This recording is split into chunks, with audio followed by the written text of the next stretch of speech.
निहाल साहब, ये इस पे मलिक रियाज साहब ये फरमाते हैं कि मेरे साथ ज्यादती हो रही है, प्रेशर डाला जा रहा है मेरे ऊपर। अभी उन्होंने 2 दिन पहले ये बात की और साथ ही आज बैरियर टाउन के ऊपर जो है वो छापा भी मार लिया गया। इसको तो जारी बात है एक सियासी रंग तो दिया जाएगा कि जनाब ये सियासी लेग पुलिंग की वजह से उन पर प्रेशर डाला जा रहा है। बिस्मिल्लाहिर्रहमानिर्रहीम। देखिए, पाकिस्तान में अदालतें आज़ाद हैं, खुद मुख्तार हैं, मीडिया आज़ाद है, खुद मुख्तार है। तो मलिक रियाज साहब अगर महसूस करते हैं कि उनके साथ ज्यादती हो रही है तो वो आएँ, मीडिया में प्रेस कॉन्फ्रेंस करें, बताएं, अदालतों में जाएं, वो ट्रांजिटरी बेल लें और ले करके अपना मुकदमा पेश करें। अच्छा, तो पाकिस्तान में चीज़ें आज़ाद है। आज के दौर में कोई किसी को देखे, मसलन मैं एक मिसाल दे रहा हूँ, मोहम्मद नवाज शरीफ साहब कन्विक्ट भी हुए, 2 साल सर्व भी किया और उसके बाद जब आए तो आप ही के मीडिया ने बताया कि आज उन्हें इस्लामाबाद हाई कोर्ट ने बरी कर दिया और वो 2 महीने तक मुसलसल उनके केस चलते रहे। तो ठीक है, देर तो हो सकता है, मगर अगर वो अल-कादिर ट्रस्ट में नहीं है, 190 बिलियन पाउंड का अगर वो हिसाब दे सकते हैं तो उनको ज़रूर आना चाहिए। अगर वो कराची की 460 बिलियन का हिसाब देना चाहते हैं तो ज़रूर आए, आके बताएं। तो मेरे ख्याल से उनको, अगर मैं बहसियत पाकिस्तानी मैं समझता हूँ कि बाहर बैठ करके अपना मुकदमा लड़ें और फिर एक अंडरस्टैंडिंग है, पाकिस्तान की MOU है UAE के साथ, चाहे तो बुला सकते हैं। ये अतर काज़मी साहब, ये इस डेवलपमेंट को किस तरह आप देख रहे हैं? जाहिर बात है पाकिस्तान के अंदर जब भी कोई बड़ा हाथ डाला जाता है तो चाहे वो नून लीग हो चाहे पाकिस्तान तहरीक इंसाफ, वो हिस्ट्री हमने देखी है कि यही कहा जाता है कि जनाब मुझे पॉलिटिकल विक्टिमाइजेशन का मैं निशाना बन रहा हूँ, ये उस वजह से सब कुछ हो रहा है। कोई भी बड़ा मगरमच्छ जो है वो कभी ये बात मानने को तैयार नहीं होता कि एक्चुअली एहतसाब हो रहा है।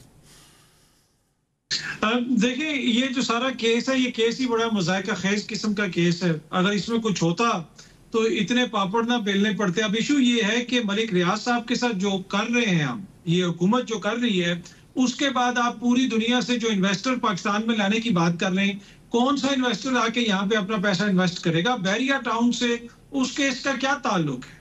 अगर वो कोई केस है, वो कोई जमीन है, वो क्या पूरी सोसाइटी जो बताए जा रहे हैं जी कराची में भी जाएंगे तो उधर भी जाएंगे जहां लाखों करोड़ों लोगों की इन्वेस्टमेंट्स हैं, क्या ऐसे माहौल के अंदर क्या ये इन्वेस्टर फ्रेंडली पॉलिसी है हुकूमत की?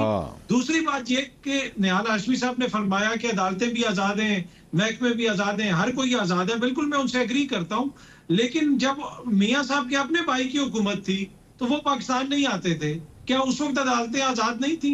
वो किस तब्दीली का इंतजार करते रहे कि वो तब्दीली हो जाए अदालतों में तो मैं फिर आऊंगा? तो यहाँ पे क्या चीज कितनी आजाद है वो हमें पता है, लेकिन मेरे ख्याल में अगर इसके अंदर कोई चीज होती, कोई ऐसा मसला होता, तो जब ये केस शुरू हुआ तो तब वहां से बुनियाद इसकी पड़ती ना। आज अचानक ऐसा क्या हो गया? क्योंकि आपको इमरान खान को और किसी केस में कोई विटनेस नहीं मिल रहा तो अब आप मलिक रियाज साहब के ऊपर दबाव डाल रहे हैं। ये वो बयानी है जो मलिक रियाज साहब कह रहे हैं कि मेरे ऊपर दबाव डाला जा रहा है, और बज़ाहिर जो सूरत हाल है वो आपके सामने है।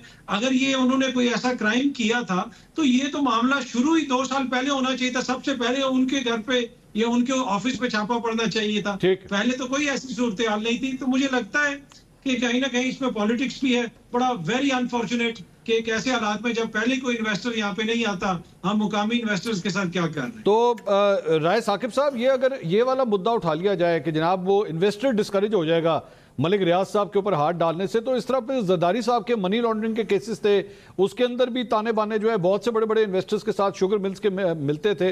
अब मैं लोगों के नाम नहीं लेना चाहता, आप अच्छी तरह जानते हैं कि उसमें कौन कौन उनके साथ शरीक मुलजिम था उनके केसेस के अंदर।